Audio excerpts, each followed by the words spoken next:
Imagine living your life after 50 and feeling energized and excited about your future. Welcome to the Women in the Middle podcast, the podcast for women who are ready to figure out what they want and create the life they deserve. Here's your host and master certified life coach, Susie Rosenstein.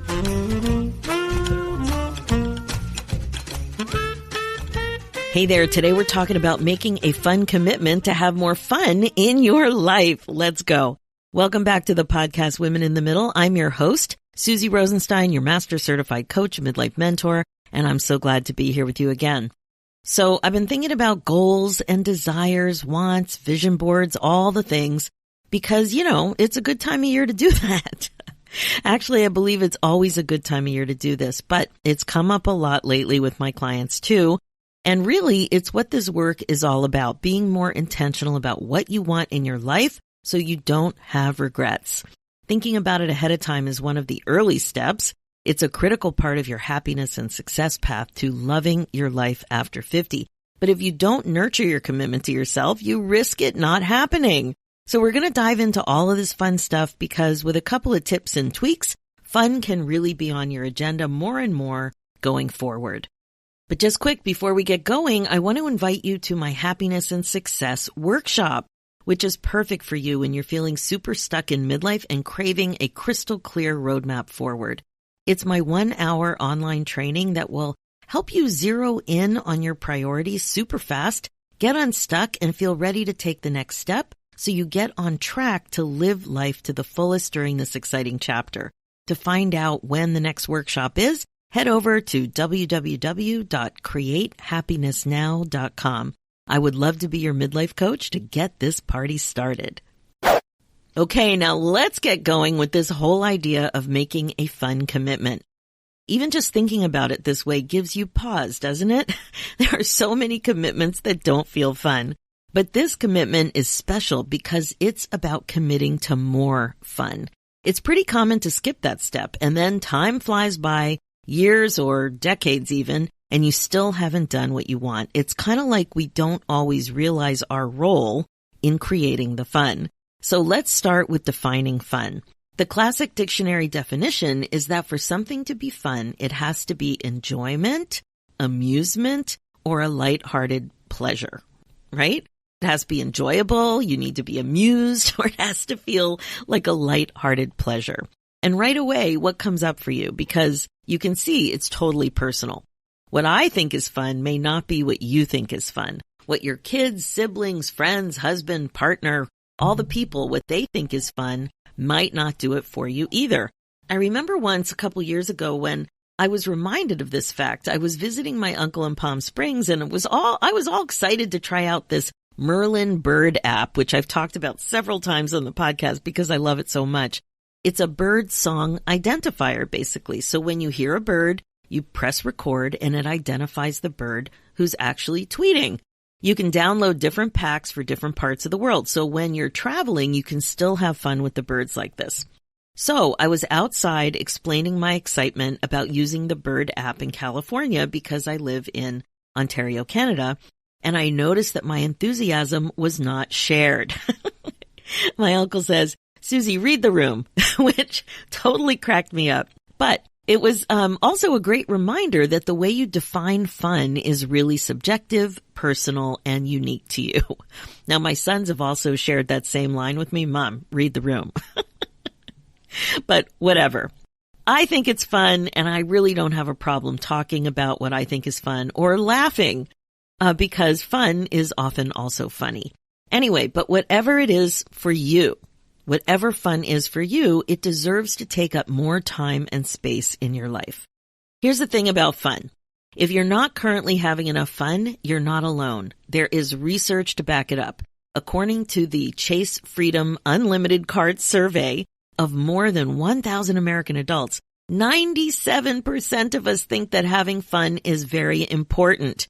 But only 53% of Americans and just 49% of women report actually having it on a regular basis. In fact, 81% of people wish they had more fun every day. So again, that research was from Chase Freedom Unlimited Card Survey. Wow. Think about that. Most of us, the vast majority, 97%, think that having fun is very important, but only 53% say that they have it regularly. And again, most people want to have more of it. So I'm probably thinking that that includes you too. It certainly includes me. And I've done an episode about daily fun related to this concept. It was episode 319 as an encore episode, and then also before that. It was called Fun on the Daily in Midlife in 4 Easy Steps. So make sure to check that out. Too, if this topic lights you up and you're ready to take more action, I'll also include that link in the show notes. It was episode 319. Now, fun is the type of topic that you wouldn't seem to need convincing about, but clearly we do. Isn't that strange? I also ask a question about fun on my discovery call application, my momentum call, that you would fill out if you want to talk to me about options to work together. And most women also say that they aren't having enough fun. Having more fun in your life is even related to a lot of health benefits too, from having less stress to connecting more with people, from sleeping better to feeling better overall. It's not that hard to see that more fun is a pretty good thing. So ask yourself, you probably want more fun. You're pretty clear that fun is good. So what's the problem? Why aren't you having enough of it? Well, the answer, my friend, is related to classic behavior change, habits, thoughts, feelings, that sort of thing. We want to do things, but we don't always allow ourselves the happiness we want by doing the things that we want to do.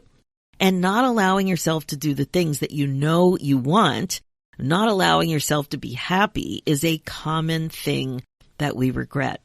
So in the nutshell, it's easy to get in your own way when it comes to the fun factor. Wanting something isn't the same thing as making it happen. I'm sure you have all kinds of examples of this too, and so do I. So think about it. What's going on for you? What are your examples? And then the big question to ask is usually why? Why don't you have this in your life yet? Why aren't you having more fun? And the answer to that is really the way you're thinking. That's where it starts, the way that you are thinking. And whatever that is, it's creating something emotional for you that is either helping you or not helping you move in the direction of your fun goals. If you don't have the fun that you want in your life yet, there is a glitch. We got to find it. There's probably some kind of a belief or thought that's getting in your way. And it's also probably something that has to do with your ability to make a commitment to yourself about drawing in the fun, or deserving the fun, or allowing the fun, or initiating the fun, or allowing yourself to desire fun, or even thinking of fun as a possibility. So with this said, let's think about amping up the fun factor in your life, especially this year. Let's dig in. So step number 1, think about what is fun for you. Remember, fun is about enjoyment, amusement, or a lighthearted pleasure. Just a quick definition. So what is that for you? What is amusing for you? What is lighthearted pleasure?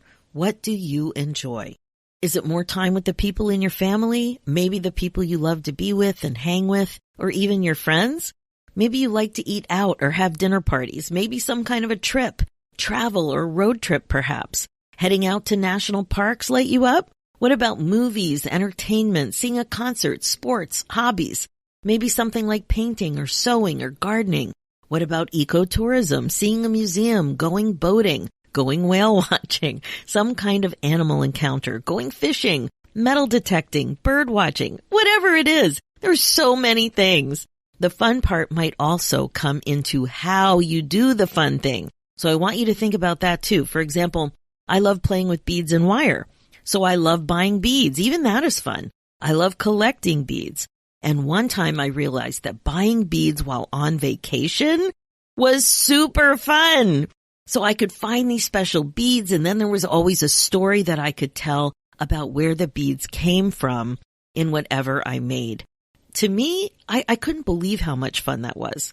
And that's what I mean. Maybe you love being outdoors and love nature. So adding that to lots of activities might make them even more fun. For example, going to outdoor concerts might be more fun than going to a regular concert. I even love working outside. That's fun. Typing my blog outside on a picnic table next to the lake doesn't even feel like work to me. Or maybe you love going to an aquarium, but late at night when there are fewer kids. So how you do the thing. Or even doing some gardening. Maybe it's more fun while listening to music or podcasts. Or being with a certain friend who makes you laugh, no matter what. And that reminds me of a time with my bestie from high school. She lived in Manhattan, and I was visiting one summer way back in the 80s. She had a broken arm and was very bummed about that and had to run an errand and go to the DMV, the Department of Motor Vehicles in New York. And she was so annoyed and not into doing that thing at all while I was visiting, but I encouraged her. For her, it didn't seem fun. For me, I was thinking, ooh, fun, I get to do an errand with my best friend. I didn't care where we went. I just knew it would be fun because she's fun. Spending time with her is fun. My thoughts were totally different from hers, and I remember laughing a ton on that errand. And we even ran into Tony Bennett, who ended up signing the cast on her arm. So it was totally fun. So think about what fun is for you, and I encourage you to be curious and open. Now, here's step 2. Pick one fun thing to work on this year. That's it, just one thing. Imagine yourself this time next year having more of this one fun thing all dialed in and well ingrained into your life. Think about it. Ask yourself a couple of questions. How does that feel? Why was this the best idea ever? It's kind of a sneaky New Year's resolution. How does it feel to know that you overcame whatever shenanigans came up for you to block your fun? So think about that, and I'll share one fun thing I'm doing. A couple of episodes ago, I shared my delight with the new Snoopy watch face on iPhone. If you haven't discovered it yet, press pause right now on this episode and go download it. It is so fantastic. It's not a static image of Snoopy. You get little animated shorts, and they have actually made me laugh out loud. They're only a few seconds long, and they are a 10 out of 10.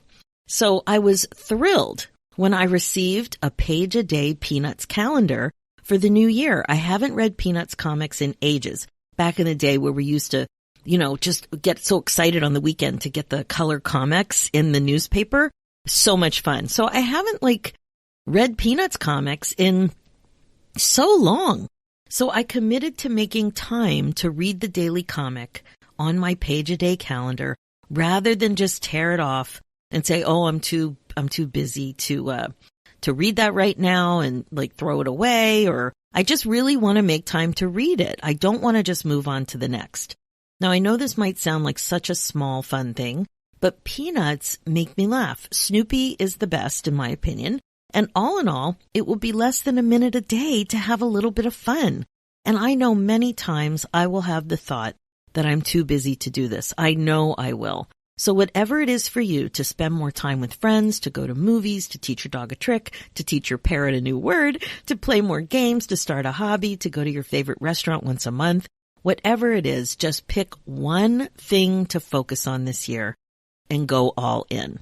Okay, step 3, plan how to make your fun thing happen. Now remember, planning in advance is a huge part of living an intentional life. How will you plan in advance related to making your fun thing a bigger and more consistent part of your life? What can you do to help yourself plan? Sticky notes, journaling, putting it on your calendar every Sunday night to review, inviting friends to do or go with you on this fun thing. Think of how to add your fun thing into your existing plans. Get everything ready for you to easily do your fun thing. Make the space in your day, your calendar, make a space in your house like a comfy chair or a crafter's corner, whatever. But really work on planning to invite your fun thing into your life with ease. Remember, it's not going to happen by accident. And step 4, explore making a fun commitment to yourself. Now we're getting down to business, right? Commitment is when you know without a shadow of a doubt that you have your own back and you're doing the thing. It's no surprise that the topic of commitment comes up all the time with my clients in the Women in the Middle Academy. It is so common to notice sometimes that you can't count on yourself to do what you said you were going to do. I find that most of us who think we're committed are really only at about 80% a lot of the time. It feels like you've made a commitment, and for sure you love the idea of having made a commitment, but then when it comes down to executing on the pre-planned commitment, you often don't make a decision that supports that. You let yourself down. So in this case, that would mean that the fun thing doesn't happen. And you feel bad about yourself and don't benefit from the extra fun in your life. It's kind of like a double whammy. You don't do the fun thing, and then you feel bad about yourself for breaking your commitment to yourself about doing the fun thing. So remember, your mindset about fun in your life has something to do with your outcome. This is where you have to get really compassionate with yourself and curious about yourself at the same time. Why did you back off from having your own back?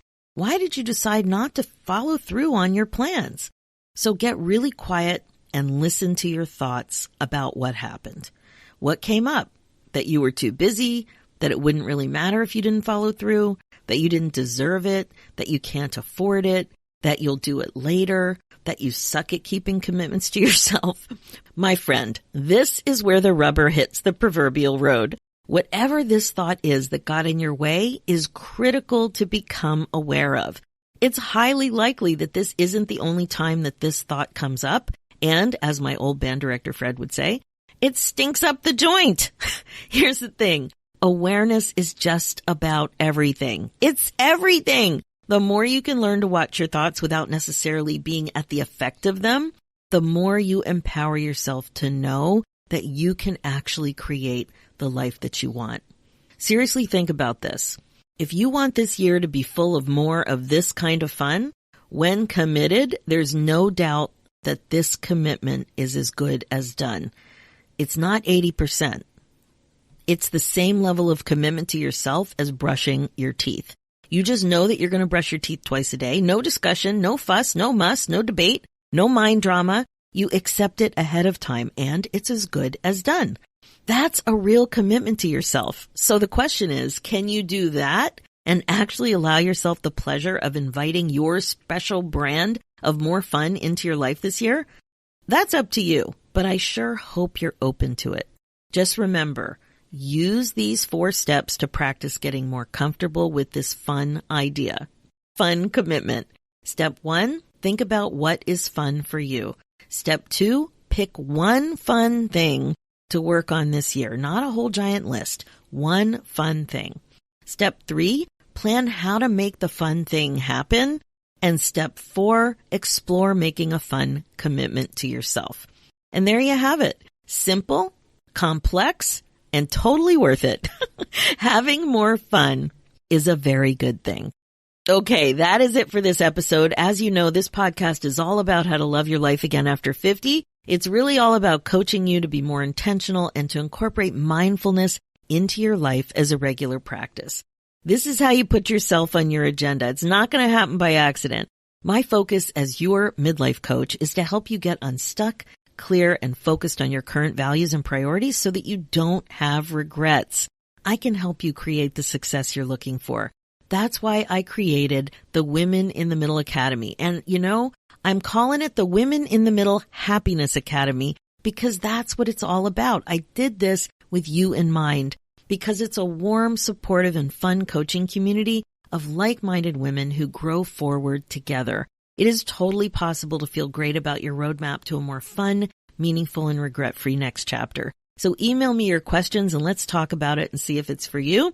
Go ahead and book your free, no-obligation momentum call at www.womeninthemiddleacademy.com. If you want to treat yourself to a Midlife Magic Vision Board coaching pack to help you create what you really want in your life, please head over to my website at www.susierosenstein.com/shop, and you can check it out there. You're also invited to the Happiness and Success Workshop, which is perfect for you when you're feeling super stuck in midlife and craving a crystal clear roadmap forward. To find out when the next workshop is, head over to www.createhappinessnow.com.